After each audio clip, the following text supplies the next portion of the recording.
Olá pessoal, graça e paz. Nosso primeiro vídeo da semana da saúde, né? Vídeo da minha aluna Beatriz Banzato, que vai falar de palpação e inspeção de tornozelo. Aproveite o conteúdo e divulgue para todo mundo que você conhece, que você gosta. Lembrando que essa semana vai ser a última semana do ano que a gente vai estar postando os vídeos da saúde. A gente vai dar uma paradinha até dia 5. Tem uma semaninha de férias, tá bom? E no dia 5 a gente retoma com os nossos vídeos da saúde, tá bom? Um forte abraço a todos e até amanhã. Fica na paz.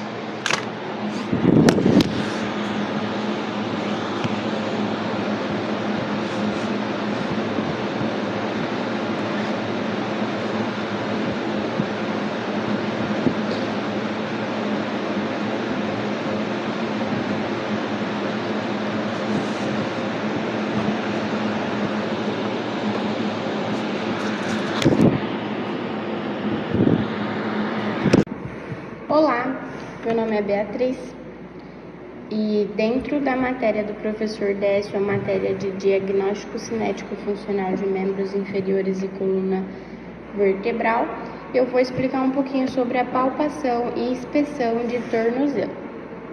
Durante a inspeção do tornozelo e pé, devemos observar o trofismo muscular local e sua simetria bilateral, com ênfase nas regiões dos músculos tríceps sural e tibial anterior. Também deve observar os principais contornos ósseos, como as regiões das articulações tibio-fibular, talocrural e subtalar, os ossos do tarso, os metatarsos e as falanges. É importante avaliar a postura corporal, especialmente as áreas do tornozelo, joelho e pés. Observar os arcos do pé com atenção especial ao arco longitudinal em situação estática e dinâmica, ou seja, observar essa situação, tanto o paciente parado quanto o paciente caminhando. Verificar seu comportamento durante a descarga de peso e após, sem peso. Podemos realizar a impressão plantar e classificar como plano, cavo ou normal. Deve-se avaliar a aparência externa do sapato, desgastes assimétricos da sola externa e do pé, feridas, edemas, hematomas, hidratação, coloração e cicatrizes. Inspecionar a presença de micose, unha encravada e alteração congênita. Em relação aos dedos, observar se apresentam anormalidades como engarra, martelo e halus valgo. Na palpação óssea, podemos observar na região do arco plantar longitudinal a primeira articulação metatarsofalangiana e a cabeça do primeiro metatarso. Movendo os dedos no sentido lateral, serão encontradas as demais cabeças do metatarso, tendo o polegar apoiado na face plantar e o indicador na face dorsal. A partir da cabeça do metatarso, continuaremos palpando o sentido anterior, onde serão encontradas as articulações interfalangianas e falanges. A base do primeiro, segundo e terceiro metatarso pode ser palpada junto aos cuneiformes médios, intermédios e lateral, respectivamente. Já as bases do quarto e quinto metatarso podem ser palpadas junto ao osso cuboide. A partir do cuneiforme médio em direção ao posterior é encontrado o tubérculo navicular, na região medial do arco longitudinal, traçando uma linha reta entre o maléolo medial e o tubérculo navicular. Pode-se palpar a cabeça do osso talos durante a inversão e eversão anterior do pé. Nas extremidades distais da tíbia e fíbula encontramos o maléolo medial e lateral, respectivamente abaixo do talos, posterior aos ossos navicular e cuboide. Encontramos uma grande estrutura óssea, o calcâneo, que é mais conhecido aí como calcanhar. Na região ventral da primeira articulação metatarsofalangiana são encontrados os dois ossos sesamoides. Coloquei uma imagem aí para vocês verem, né? A fíbula e a tíbia fazem parte já ali da canela, mas onde a gente vai ter que estar avaliando todas essas regiões ósseas aí, na parte das falanges, o metatarso, os cuneiformes ali, tanto o lateral quanto o intermédio, a parte navicular, que é a parte ali de cima, o talos, que é um pouco acima da navicular, E o calcâneo, geralmente tem muita lesão aí de calcâneo e cuboide, né? Que são ali, tá bem visível para vocês conseguirem ver. Na palpação dos tecidos moles, encontramos o ligamento deltoide, imediatamente abaixo do maléolo medial. Nessa região passa o tendão dos músculos tibial posterior, ficando mais evidente na palpação quando o paciente realiza a inversão e flexão plantar do tornozelo. Na região dorsal do pé é evidente a presença do tendão do músculo tibial anterior, ficando mais evidente na dorsiflexão e inversão. Já o ventre muscular é palpado na face lateral da tíbia. Seguindo para a face lateral, podemos palpar a projeção do ligamento talofibular anterior, entre o maléolo lateral e o colo do talos. Continuando no sentido posterior, abaixo do maléolo lateral, encontramos o ligamento calcâneo fibular. Entre o maléolo lateral e a face lateral do calcâneo, posteriormente, iremos encontrar entre a face posterior do maléolo lateral e a face posterior do talos o ligamento talofibular posterior. Na região posterior, encontraremos uma grande massa muscular, o tríceps sural, formado pelos músculos gastrocnêmio e sóleo.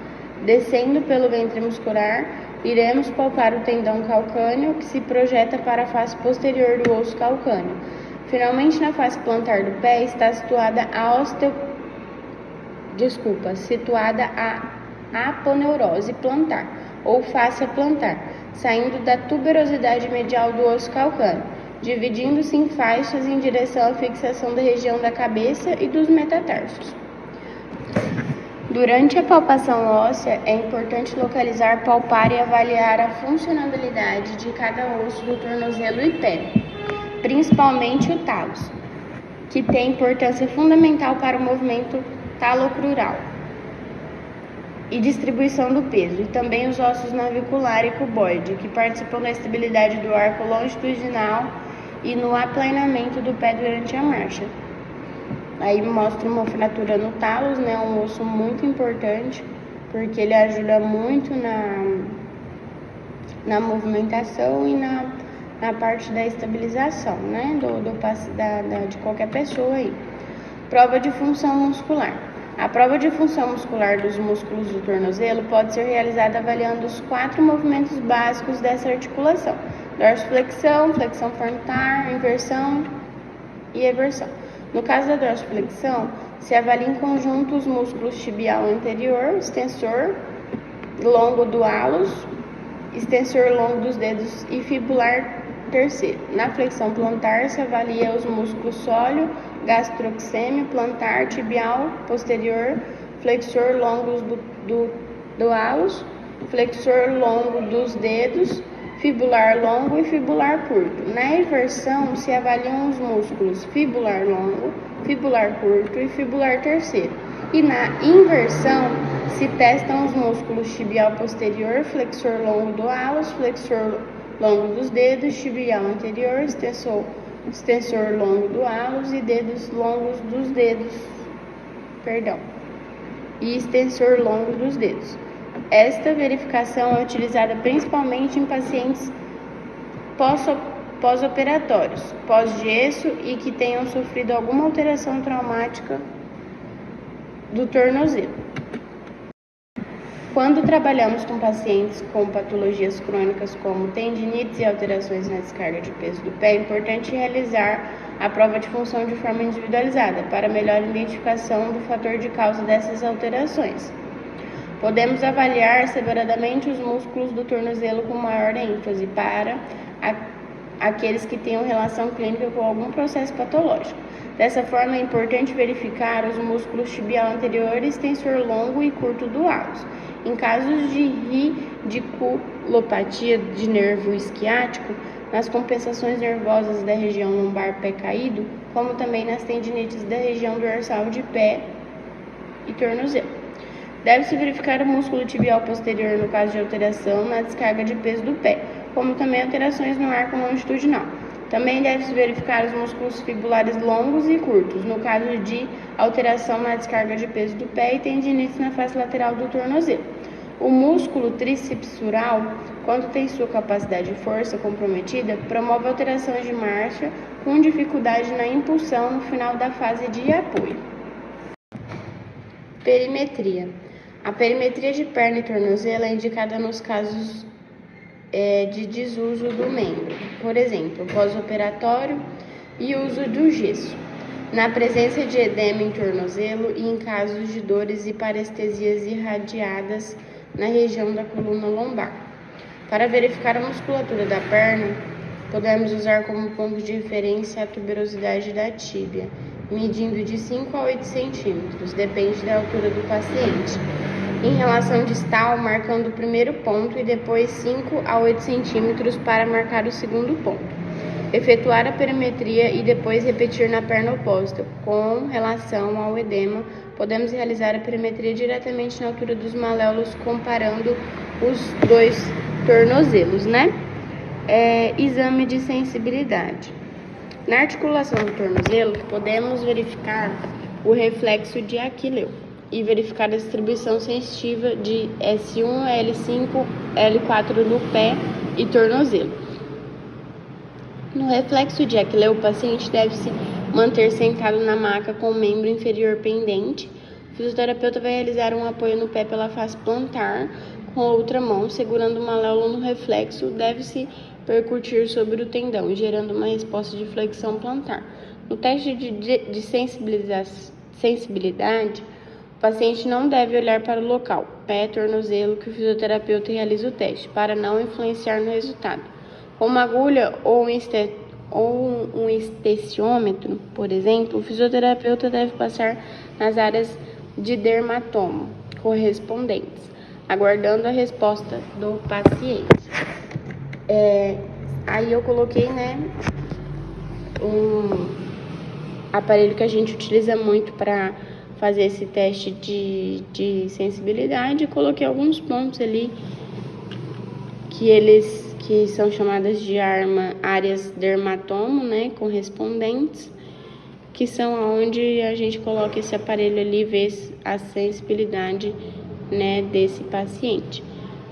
E é isso, finalizando aqui, foi falado sobre a perimetria, sobre a função muscular dessa região aí do corpo, a palpação em ênfase, E é isso, espero que tenham gostado. Obrigado.